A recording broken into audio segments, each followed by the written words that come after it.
Assalamualaikum warahmatullahi wabarakatuh. Jumpa lagi bersama saya Adi di channel Nulis Sejarah. Pada video kali ini saya akan kembali lagi membacakan suatu kisah misteri ini. Yang kali ini berjudul Gerbang Iblis part yang ketiga. Cerita pada kali ini masih tetap ditulis oleh Mas Robi Rahayu. Nah, bagaimana kelanjutan ceritanya? Yuk langsung saja kita menuju ke kelanjutan ceritanya.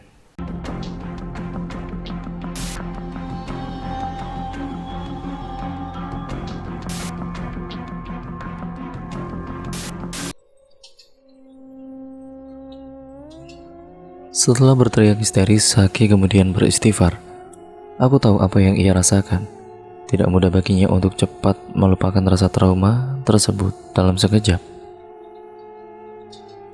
Daripada ia terus memikirkan hal yang hanya membuatnya stres pada kala itu, ia pun kemudian berwudu dan melaksanakan sholat sunnah duha. "Di mana adikmu, Malik?" tanya Saki. Saki berjalan menuju kamar tersebut. Ia sangat keheranan karena pintu dan tulisan-tulisan Arab tersebut sama persis saat ia hendak meruqyah Sisil. "Ada apa? Apa kau yang menempel ini, Malik?" "Iya, aku yang menempelkannya. Kenapa kau lakukan ini?" Saki terbangun dari tidurnya dengan wajah yang terlihat sangat pucat, disertai dengan nafas yang begitu berat. "Mimpi apa ini?" tanyanya dalam hati. Ia teringat ia ketiduran usai mengerjakan sembahyang duha tadi. Kemudian Saki terus beristighfar, mengagungkan nama Allah. Setelahnya ia berdiri dan mencari handphonenya. Ia menelepon Malik. "Halo, assalamualaikum Malik." "Iya, waalaikumsalam. Ada apa, Zak? Ada apa telepon lagi?" "Sepertinya aku tidak bisa, Malik. Aku tidak bisa." "Tidak bisa kenapa? Ayolah bantu sahabatmu ini. Pikiranku kan sedang kacau melihat adikku seperti ini, Zaki. Hanya kamu yang bisa melakukannya," ujar Malik memohon. "Baiklah, izinkan aku untuk menemui Adam, ustadz pendamping yang akan membantuku untuk menyelesaikan kasus ini. Aku butuh waktu 3 hari sebelum aku mengobati adikmu." Mendengar perkataan Zaki, Malik mengiyakannya. Setelah itu, Malik bergegas membenahi semua barang-barangnya. Ia akan menemui Adam, sahabat lamanya yang sama bertugas sebagai peruqyah. Untuk sampai ke kediaman Adam, ia harus menempuh jarak yang lumayan jauh, karena rumah Adam berada di desa Bejo. Sekitar 5 jam untuk sampai ke sana jika ia menggunakan motor. Saki pun memutar pedal gasnya dan segera pergi meninggalkan rumah ibunya yang sudah sepi dan tidak ada penghuninya. Jam menunjukkan pukul 3 sore. Ia pastikan akan sampai di desa Bejo sekitar 3 jam lagi. Kemudian Saki berhenti sejenak di salah satu musola untuk menunggu sholat asar. Sambil menunggu, ia kemudian membeli roti dan juga air minum di sebuah warung yang tidak jauh dari musola tempat ia beristirahat. Ia duduk sejenak sambil memakan sebungkus roti gandum. Pikirannya sedikit tenang tatkala ia mengganjal makanan ke dalam perutnya. Mungkin ini yang menyebabkan aku kurang fokus pada kala itu. Ya, begitu kali pikirannya.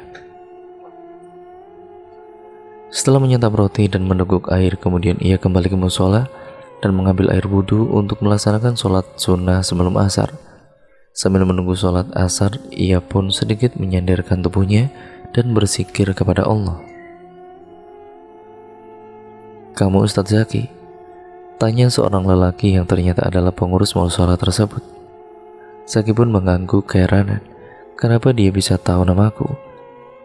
"Pergi dari musola ini, pembunuh!" teriaknya dengan keras. Pengurus musola tersebut kemudian melemparkan sebuah koran berisi berita tentang dirinya. Seorang ustadz telah membunuh wanita yang disinyalir terkena gangguan sihir. Setelah membaca koran tersebut, ia kaget. Jantungnya berdegup kencang, ditambah sedikit keringat keluar dari keningnya. "Berita ini salah, Pak. Saya tidak membunuh dia. Dia memang telah meninggal setelah saya mengeluarkan jin yang bersarang pada tubuhnya. Itu artinya dia meninggal karena sihir, bukan karena saya, jawab Saki membela dirinya. Halah, sihir apa sihir, yang penting kamu bukan seorang dokter yang dapat mengobati orang sembarangan. Kamu ini hanyalah seorang pembunuh berkedok ustadz. Dia patut dibunuh. Lempari dia dengan batu. Jadikan musola ini saksi bahwa kita telah membunuh musuh Allah. Bunuh dia, teriaknya. Mas, bangun mas, sudah asar. Allahu Akbar. Terkagetnya Saki pada saat pundaknya ditepuk oleh seorang jamaah yang hendak sholat asar. Aku ketiduran lagi dan kali ini aku mimpi buruk lagi. Ya Allah, pertanda apa ini? Ucapnya dalam hati. Setelah itu, Saki kembali mengambil wudhu untuk melaksanakan sholat asar. Usai sholat, ia duduk di luar musola sembari memakai sepatunya. Kamu orang baru di sini? Tanya seseorang dari arah belakang Saki. Saki pun menoleh ke arahnya. Oh, bukan kek. Saya hanya istirahat sejenak di sini, kebetulan perjalanan masih cukup jauh. Jadi saya sempatkan sholat asar dulu, takut tidak sempat, jawabnya. Oh, memangnya kamu mau kemana? Tanya lagi lelaki tua tersebut. Rambutnya yang sudah agak memutih, ditambah sorban yang melilit lehernya, dan sajadah yang diurai di pundaknya membuat terlihat seperti seorang ustadz juga. Saya mau pergi ke desa Bejo, Pak. Ada urusan yang harus saya selesaikan di sana. Desa Bejo? Kamu jangan ke sana. Memangnya kenapa, kek? Kamu belum tahu cerita terbaru dari desa itu? Belum, kek, jawab Saki penasaran.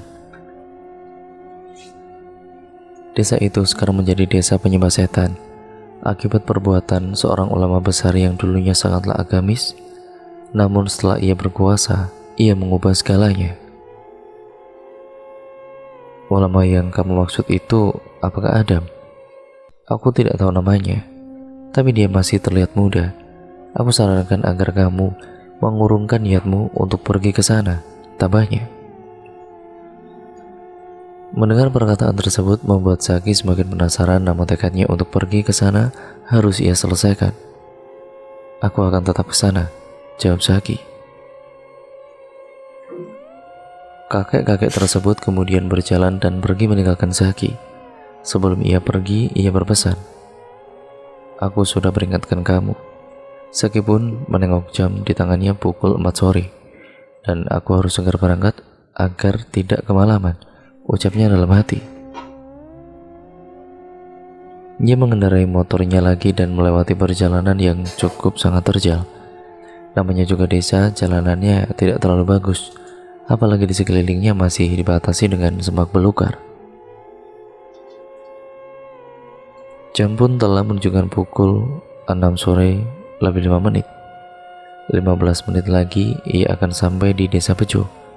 Sebelum sampai di desa Bejo, tiba-tiba Saki bertemu dengan Adi. Ia pun memberhentikan motornya. Astagfirullah. Adi, sedang apa kamu di sini? Tubuh Adi berlinang dengan darah. Terlihat bekas cambukan di sekujur tubuhnya. Betisnya bolong seperti disundut oleh besi panas.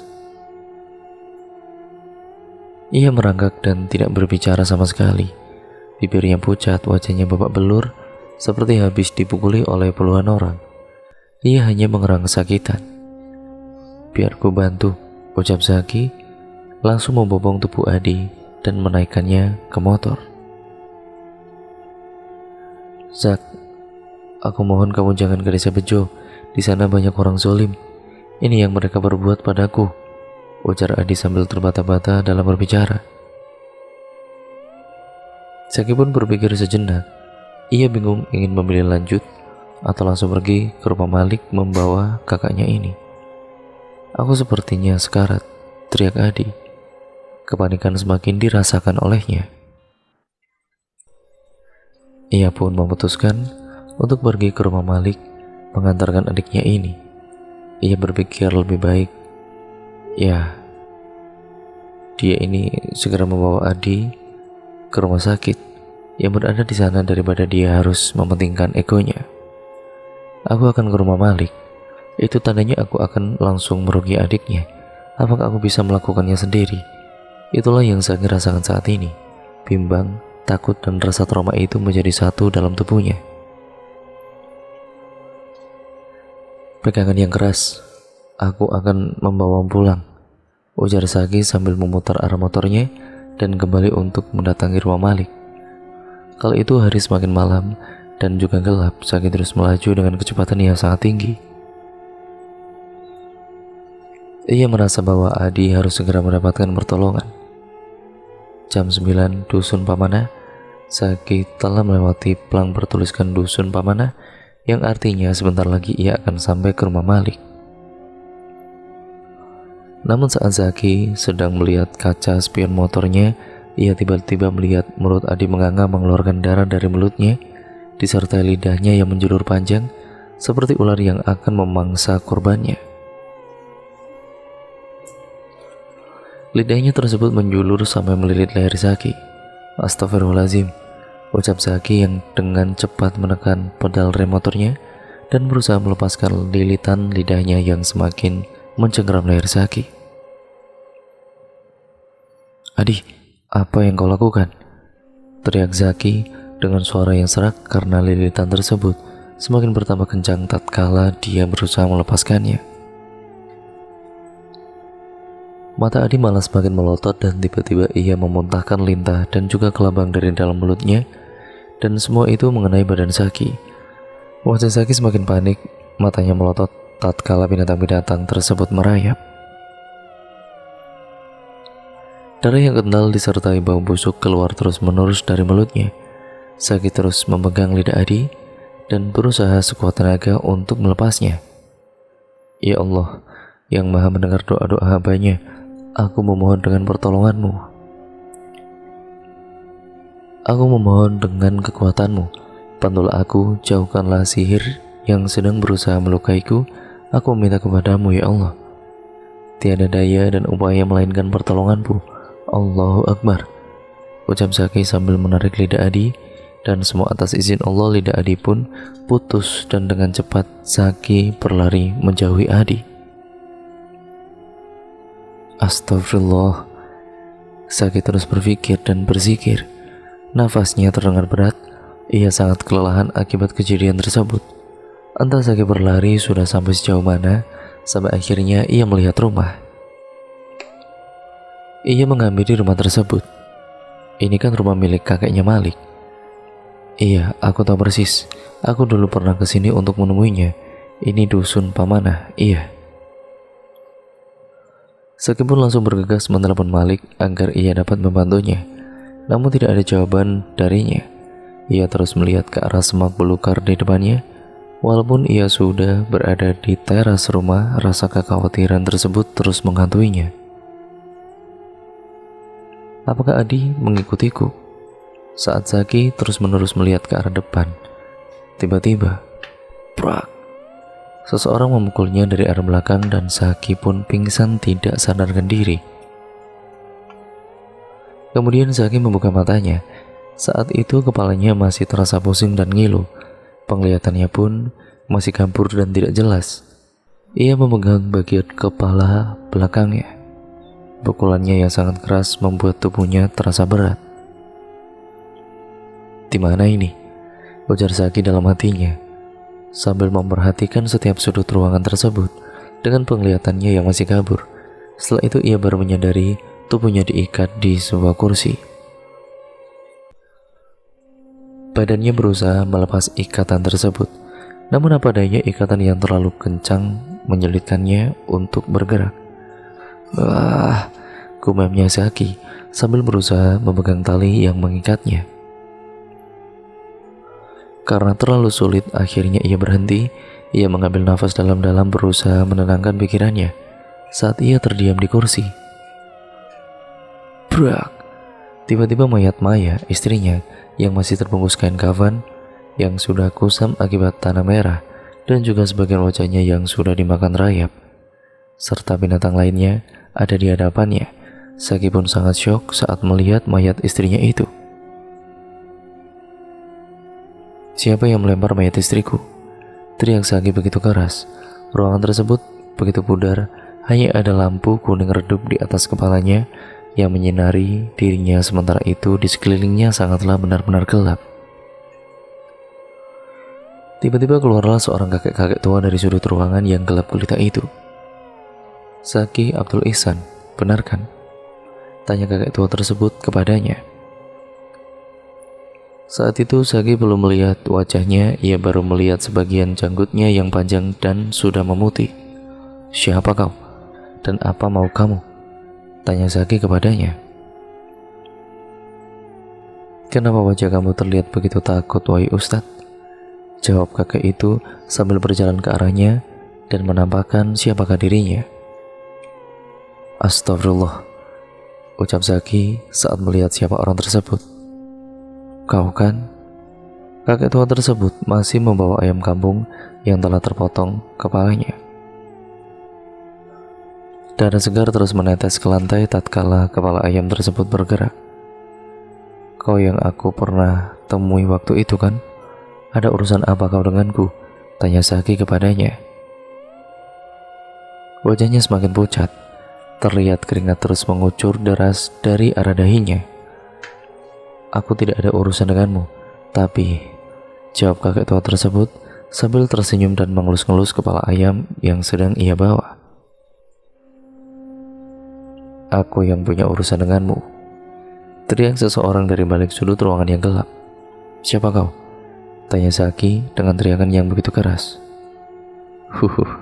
Kenapa Pak Ustadz? Takut?" "Suaramu sepertinya tidak asing di telingaku, tunjukkan jati dirimu, iblis," teriaknya lagi dan Saki pun menoleh kembali ke mayat istrinya. "Manusia kafir, kembalikan mayat istriku ke kuburannya lagi," bentak Saki. "Kau pikir kau tidak kafir, Pak Ustadz?" Kakek tersebut menjawab pertanyaan Saki sambil melotot. "Kau lihat, seberapa kuat kau menghadapi semua ini. Kalau kau memang seorang peruqyah, coba ruqyah semua iblis yang ada di dalam tubuh orang-orang ini." Lalu kemudian, brak! Tiba-tiba terlihat Adi, kakaknya Malik, didorong masuk oleh kakek tua tersebut sambil dipegang rantainya, bak anak anjing yang hendak dibawa pergi. "Adi," ucap Saki dengan begitu terkejut. Kondisi Adi masih sama seperti apa yang ia lihat. Jin telah merasuki tubuhnya dan brak! Kemudian terlihat David, adiknya Malik, didorong masuk kembali dan memperlihatkan kondisi yang sama. Mereka, Adi dan David, layaknya seperti binatang, suaranya berdesis dan mulutnya terus menganga seakan-akan ingin mencengkeram mangsa di depannya. Saat melihat keduanya, jantung Saki langsung berdetak begitu kencang. Kakinya gemetar dan tubuhnya seakan-akan kaku, tidak bisa bergerak. "Ya Allah, tolong aku," ujar Saki dalam hatinya. Kakek tua tersebut kemudian mengambil rambut Saki. Dipotongnya rambut Saki menggunakan gunting kecil yang sudah terlihat berkarat. "Sekarang aku akan membuatmu sama seperti mereka, Saki. Aku akan membuka gerbang iblis yang sangat kuat dan jahat untuk merasuki badan kau, Saki. Sehingga kau akan membuat kerusakan di bumi ini layaknya iblis. Aku akan menjadi bagian dari mereka dan masuk neraka bersama-sama," ujar kakek-kakek tua tersebut sambil tertawa. Wajah Saki semakin tegang tatkala ia berhasil mengambil rambutnya. "Hatimu seperti iblis, kaulah yang pantas bersamanya," teriak Saki begitu kencang. "Bisakah kau hentikan bacotmu itu? Sebentar lagi kau akan jadi pengikutku." Wah, Saki berusaha melepaskan ikatan yang ada di tubuhnya. "Mau kemana? Kau tidak akan mampu melepaskannya, Pak Ustadz. Jadi siapkan dirimu saat ini ya," ucapnya sambil pergi meninggalkan Saki. Kemudian ia pun masuk kembali ke sudut ruangan yang gelap itu. Selang beberapa menit, kakek tua tersebut pun kembali lagi menemui Saki Ia sekarang membawa ayam kampung yang masih hidup. Aku sudah siapkan ritualnya. Kenapa mukamu begitu tegang, wahai Ustadz Zaki? Berdoalah, semoga Tuhanmu menolongmu. Tambahnya sambil tertawa begitu keras. Kau memang benar-benar iblis. Kau tidak mempunyai hati. Hidupmu sesat. Allah akan menolongku. Aku percaya itu. Aku tidak pernah takut dengan manusia sepertimu. Sepertinya aku harus segera membungkam mulutmu itu sekarang. Kakek tua tersebut kemudian merasukkan ataupun memasukkan rambut Zaki ke dalam sebuah mangkok kecil. Kemudian ia memotong kepala ayam kampung tersebut dan darah ayam kampung tersebut ia masukkan ke dalam mangkok berisikan rambut Zaki. Dengan menggunakan mantra-mantra, ia berusaha menyihir Zaki. Tatkala mata Zaki melihat kejadian tersebut, kemudian ia segera membaca ayat-ayat suci Al-Quran, meminta kepada Allah agar sihir yang sedang dilontarkan tersebut tidak dapat merasuk ke tubuhnya. Ya Allah, bantulah aku. Berilah aku pertolonganmu. Aku rela mati demi menjaga imanku darinya. Aku tidak ingin tertipu dengan daya dan juga dengan mantra-mantranya. Hanya kepadamu lah ya Allah aku memohon perlindungan, dan hanya kepadamu lah aku memohon pertolongan, ucap Zaki dalam hatinya. Saat itu kakek tua tersebut kemudian meminum darah ayam kampung beserta rambut Zaki. Ia pun kembali membacakan mantra-mantranya. Terbukalah gerbang iblis, ucap kakek tua tersebut di akhir kalimatnya dari mantra yang ia bacakan. Saat itu tiba-tiba kepala Zaki terasa berat dan juga pusing. Wajahnya memucat dan bibirnya terlihat sangatlah kering dan pecah-pecah. Wah! Teriak sesosok iblis berwajah hancur dan matanya buta di depan wajah Zaki. Kemudian iblis tersebut berusaha membuka mulut Zaki. Saat Zaki dipaksa membuka mulutnya, iblis tersebut kemudian masuk ke dalam tubuh Zaki melalui mulutnya, dan seketika mata Zaki pun langsung melotot. Matanya menjadi putih. Tidak ada bola mata berwarna hitam di tengahnya. Wajahnya berubah menjadi sangatlah buruk, diikuti dengan urat yang begitu besar menonjol dari arah dahinya. Saat itulah gerbang iblis terbuka, di mana seorang iblis yang dirantai dan diikat dikeluarkan dengan cepat oleh seorang ahli sihir. Gerbang yang tadinya tertutup di alam gaib kini terbuka dan dimasukkan ke alam manusia. Zaki yang telah dirasuki oleh iblis jahat suruhan kakek tua tersebut kini mengikuti setiap perintah dari kakek-kakek itu. Bagus, bagus. Kerjamu sangat bagus, Ki Marno, ucap sesosok pria yang dari tadi menonton Ki Marno dan Zaki dari balik sudut ruangan yang gelap. Apa yang akan kita lakukan sekarang? Aku sudah mengendalikannya, apakah kita langsung membunuhnya? Jangan dulu kita bunuh, aku masih belum puas dengan ini. Aku ingin Zaki membunuh sahabatnya terlebih dahulu yang ada di desa Bejo sana. Kalau begitu sekarang saja kita ke sana. Jangan terlalu terburu-buru, Marno. Pukul 12 tepat tengah malam kita harus segera menemukan sahabat Zaki tersebut. Aku ingin melihatnya membunuh sahabatnya dengan tangannya sendiri. Ia akan menjadi siksaan yang pedih untuknya. Ya, intinya itu akan menjadi siksaan yang sangat pedih untuknya, ucap pria tersebut sambil tersenyum jahat. Tepat pukul 12 tengah malam, astagfirullahaladzim, terdengar Adam sedang beristighfar di kamarnya. Krik, krek, dan brak. Suara apa itu? Tanya Adam dalam hatinya. Seperti berasal dari lonteng rumah. Tambahnya lagi, Aminah, Aminah, apa itu kau? Teriak Adam. Kemudian Adam bergegas mencari Aminah istrinya. Kemana Aminah? Sudah larut seperti ini, apa dia ke dapur? Lanjut Adam berjalan mencari istrinya ke arah dapur.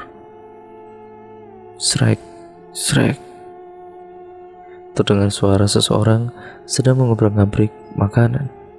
Aminah." Kemudian Adam pun masuk ke dalam dapur sambil terus memanggil nama istrinya. Langkahnya yang pelan tanpa disertai suara membuat suasana rumahnya semakin sepi. "Aduh, kau ini mengagetkanku saja, Aminah. Sedang apa kau di sana?" tanya Adam. Ia pun menghampiri istrinya tersebut.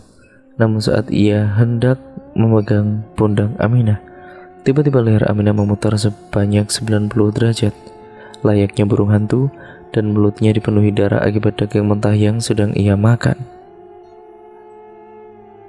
"Wah!" teriak Aminah sampai menjadikan ruangan di situ bergetar.